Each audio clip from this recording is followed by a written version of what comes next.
that last season and this pre-season put your DNA on the team. How are you feeling with things? How they're looking? Optimistic, as always. It depends how you look at it. I feel like I came in at the right time for me. It gave me, the ability to get to know my players in tough circumstances and under a lot of adversity. So it was a great learning period for me to see, the quality of the playing group under pressure and the character of the playing group under pressure. So that time was definitely beneficial, and it's kind of made it very clear to me what we need, and we've tried to put in place now, different characters and different personalities and different qualities that can help the group. So I'm really optimistic about this year. Yeah, you've lost a few, but you've got some good replacements. Can you tell us about why you handpicked a few of those guys? Yeah, look, it's well, I won't talk too much on the individuals, but character is really important for me. In a dressing room, you need to have a different spread of personalities and intellects, and we've tried to be very diverse with the type of people that we bring to the club. But the common denominator is they all want to work hard. They're all here for the right reasons. They all want to be here. They're hungry. They share the same vision that I share, and that's to make Brisbane a big club again and have success. So yeah, like I say, very optimistic and very positive in our dressing room at the moment. Thomas Waddingham really hit the scene last year. Second year into it, you don't want to put the expectation and the pressure too high, but nice to see him really kick on this year. Yeah, look, Tommy, I've spoken a lot about Tommy. First of all, young Queenslander. He's got that Queensland spirit in him. He's a Brisbane Roar fan at heart, which helps because his care for the club and for the team's massive. In terms of potential, look, the ceiling on him is very, very high. I feel like, with the right development and with the right environment, he has the ability to go to the highest level. What's nice is he's already been recognised, as an international footballer in his age group. He's currently away with the national team, so the growth and development for him in those international windows is very, very big.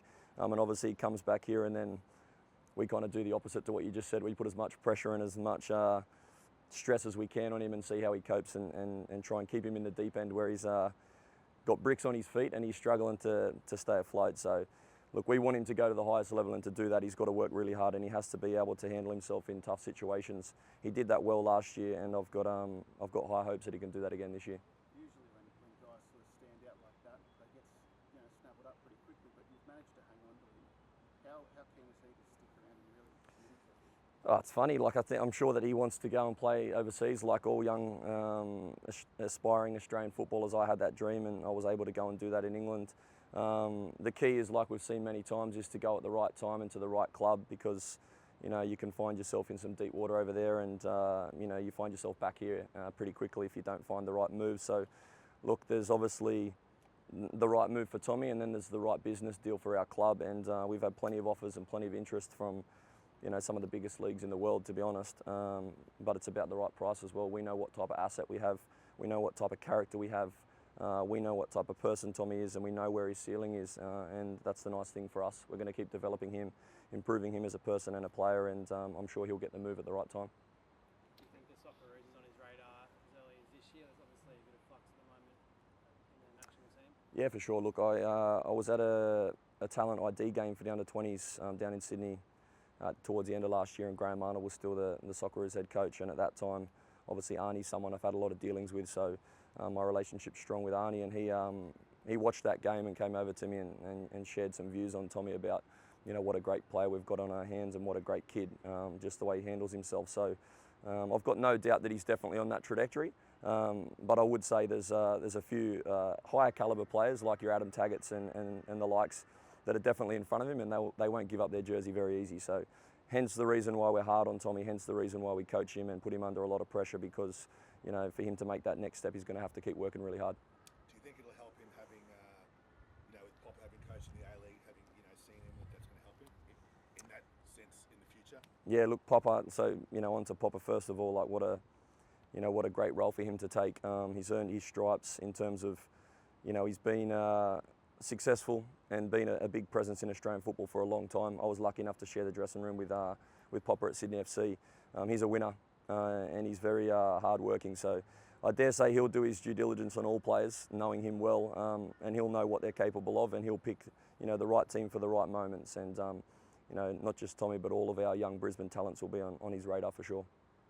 We're talking to Jay as well about the coaching turnover that has been here over the last 5 or 6 years or so.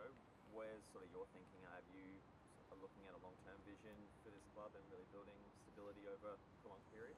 Yeah, look, there's obviously short-term goals, medium-term goals and long-term goals, and then there's a lot of buzzwords that come with coaches at this point in time when we talk, about grand plans. What I would say is I'm certainly not looking backwards. I'm certainly not looking, at the turmoil that was happening before I took over. What I am working very hard on is making sure that we implement, a process for this club, and that's in the football department. That's a high-performing, environment that basically the process and the environment sustains the success, and that takes time. But I feel like we're well underway. The quality of the people we have, and I say this not lightly, but the quality of the people and the individuals that are in that backroom staff in the office, the management team, they're hungry people, they're good quality people, and the environment there is very strong. What we've been able to do now is, build a high-performing environment in our coaching staff. I've got a lot of support staff that are great people, and they're doing some great work, and then that then translates into the players. We hold the players at a very high standard and ask them to be, the best version of themselves. And if we get all that right and we stay together as one club and create the right culture and right environment, then the success will be a byproduct of that. And the philosophy of really harnessing local homegrown talent as well. Can you just walk us through what's behind that? And is that, I guess, to continue this progression of players for a longer term and keep that local production line going? Yeah, for sure. Look, I'm a massive believer in if you want to have a club that represents one state like it is here, then we need to have Queenslanders involved. I've done that in my coaching staff. I've done that in the playing group. I've identified some really good young talent that's in our system, and also some young talent that wasn't in our system. In the short time I've been a head coach at A-League level, I've given, I don't know the exact numbers anymore, but over 20 debuts to players under 21 years of age. And of those players, a lot of them have kicked on into international team setups. So, look, I'm a big believer that there's, you've got to look at the potential of some players and not at where they're at right now. And then if your environment's strong and you actually coach, then I believe that the development growth for those young players is big. And at the moment we've got, I think Jay touched on it, we've got an environment where we're working long hours, especially on some of those younger ones, and especially on some of those young Queensland players that have the clear identity of what we want this club to be, down the track. What sort of brand of style of play can we expect from this team? It's chat about how there's been a lot of coaches come through, but is this going to be a continuation of last year, or are you looking to put a more unique spin on things? No, definitely a continuation of last year. Look, I've got very clear beliefs. My beliefs are very strong, in myself and also the way the game should be played. I've worked under,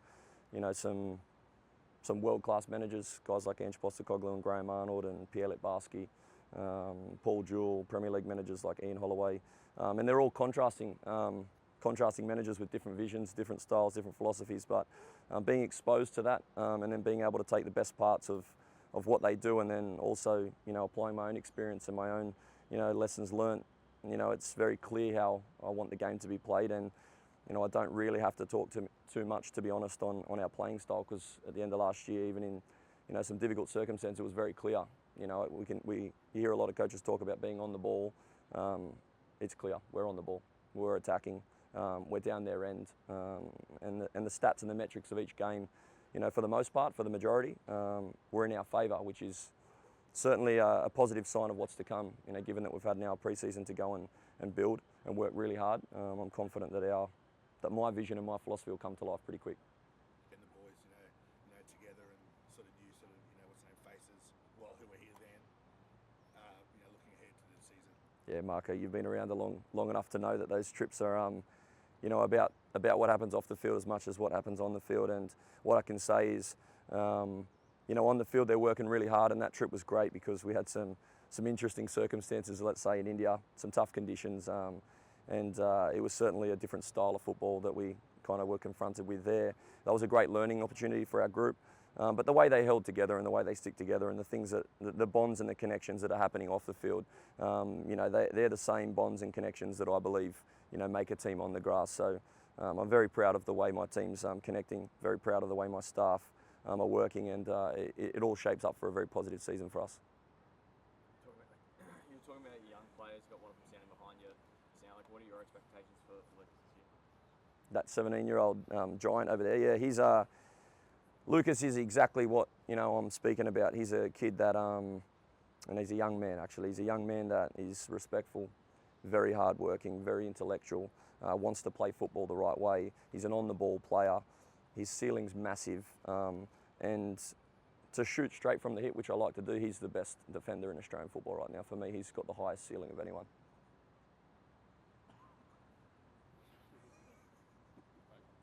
Cool. End on that. Good. There's your headline. There's your headline. Thank you very much. Thanks, Ruben. Cheers. Thanks very much.